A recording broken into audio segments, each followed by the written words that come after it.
தெக்கத்திப்புன்னு உங்களுடைய முதல் இதில் முதல் வாய்ப்பு எப்படி கிடைச்சது? ஏன்னா பாரதிராஜா சார்ன்றது ஒரு பெரிய ஒரு ஆளுமை. அவர் சீரியல் பண்ணும்போது நிறைய எக்ஸ்பெக்டேஷன் இருந்தது. ஃபர்ஸ்ட் எபிசோட்லயே வந்திருந்தீங்கன்னு நினைக்கிறேன், ரைட்? ஃபர்ஸ்ட் எபிசோட் எடுத்தோன்னே ஃபர்ஸ்ட் எபிசோடே நான் தான். அது இது பண்ணி போனேன். பரவாயில்ல, அது எவ்வளோ பெரிய விஷயம் அதில்ல அது. இப்போ எங்களுக்கு தெரியும், எங்கள் ஊரை சுற்றி சீரியல் ஷூட்டிங் நடந்துட்டு இருக்கு, பாரதிராஜா சார் வந்து எடுத்துட்டு இருக்காங்க. ரஞ்சிதா மேடமும் நெப்போலியன் சார் தான் அப்போ ஹீரோ ஹீரோயின் ஃபர்ஸ்ட்டு.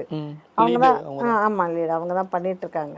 பண்ணிட்டு இருக்கும்போது ஒரு கேரக்டருக்கு கனகான்னு ஒரு கேரக்டருக்கு ஆள் வேணும்னு யாராவது லோக்கலில் இருந்தால் போடலான்னு சொல்லி கேட்டுருந்துருக்காங்க. அப்போ அந்த அண்ணன் வந்துட்டு நம்மகிட்ட இந்த மாதிரி பாரதிராஜா சார் சீரியல் எடுத்துட்டு இருக்காரு, அதில் ஒரு ரோல் இருக்கு, நீ பண்ணுறியாமான்னு வந்து கேட்டாங்க. கிடைக்கிற வாய்ப்பை ஏன் மிஸ் பண்ணணும், பண்ணலாமே அப்படின்ட்டு தான் ஓகேண்ணே பண்ணுறேன் அப்படின்னு சொல்லிட்டு. அப்புறம் மறுநாளே போய் சாரை போய் பார்த்தோம். ஒரு டைலாக் சொல்லி கொடுத்தாங்க. அப்படி சொன்னோன்னே நான் சொல்லிட்டேன். சொன்னோன்னே முதல்ல பரவாயில்லையே, சரி சரி நாளைக்கு இருந்து ஷூட்டிங் வந்துடுங்க அப்படின்னு சொன்னார் பாரதிராஜா சார். அப்படியே போய் அப்படி